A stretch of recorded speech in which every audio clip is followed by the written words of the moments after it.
Bonjour à tous, alors aujourd'hui je vous propose l'étude d'une fonction simple avec du logarithme.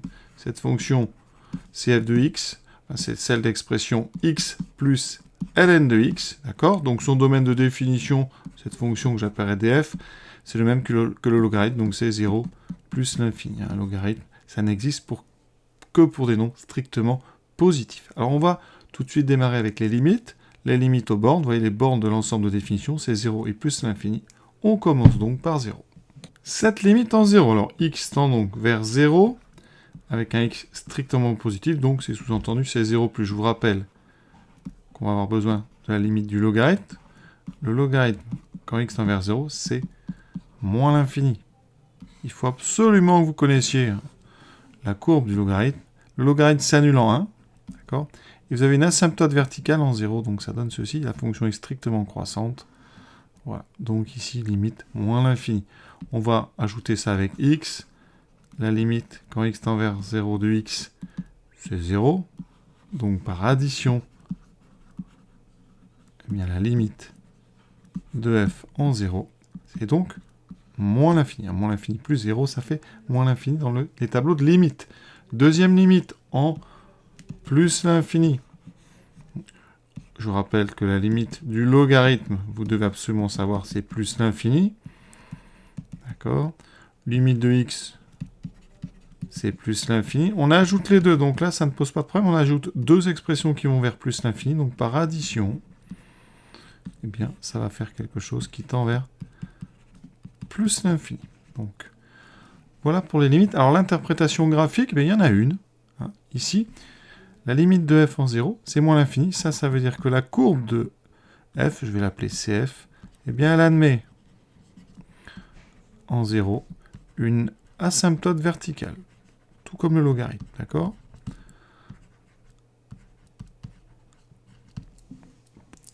Le sens de variation maintenant. Alors la fonction f, c'est la somme de deux fonctions dérivables sur 0 plus infini, donc f est dérivable.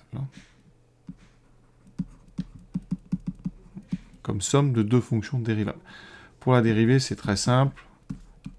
Vous devez savoir que la dérivée du logarithme, c'est la fonction inverse, donc ça fait 1 plus 1 sur x. Et on vous demande donc après d'étudier le signe. Alors ici, d'habitude, on met au même dénominateur, mais ici, vous voyez, ça n'est même pas la peine parce que hein, x est strictement positif, hein, d'accord? Donc, 1 sur x est strictement positif, vous rajoutez 1, et donc 1 plus 1 sur x est strictement plus grand que 1, donc strictement positif. Ça veut dire que f' est strictement positif, quel que soit x positif, donc sur le domaine. Et la fonction f, elle est donc strictement croissante. Donc vous voyez que ça s'étudie assez vite. Alors, je vais faire quand même un petit tableau, mais il n'a pas un grand intérêt ici. On a 0 plus l'infini. F, donc les valeurs de f de x sont donc croissantes avec x. Et les limites, l'infini plus l'infini. Alors c'est bien les tableaux, c'est juste pour faire un bilan de tout ce qu'on a fait. On voit bien que les deux limites qu'on a trouvées sont cohérentes, donc pas de problème. Troisième question, maintenant on passe donc à la tangente. C'est vraiment pour vous rappeler le cours. Hein. Je vous rappelle que la tangente au point d'abscisse petit a a pour équation y égale f' de a fois x moins a plus f de a. Ici, nous, on va appliquer ça, vous voyez, pour un petit a qui vaut 1. Donc ici, petit a est égal à 1. On va donc avoir besoin de calculer f' de 1 et f de 1. Pour f' de 1, alors, on va rappeler la dérivée qu'on a calculée précédemment. Donc 1 plus 1 sur x. Donc f' de 1, ça fait 1 plus 1 sur 1. 1 plus 1, ça fait 2. f de 1, je remplace dans l'expression de f. 1 plus ln de 1, le logarithme s'annule en 1, ce qui me donne 1 plus 1, enfin 1 plus 0, pardon. 1. Donc ça fait 1. Et maintenant, on n'a plus qu'à remplacer.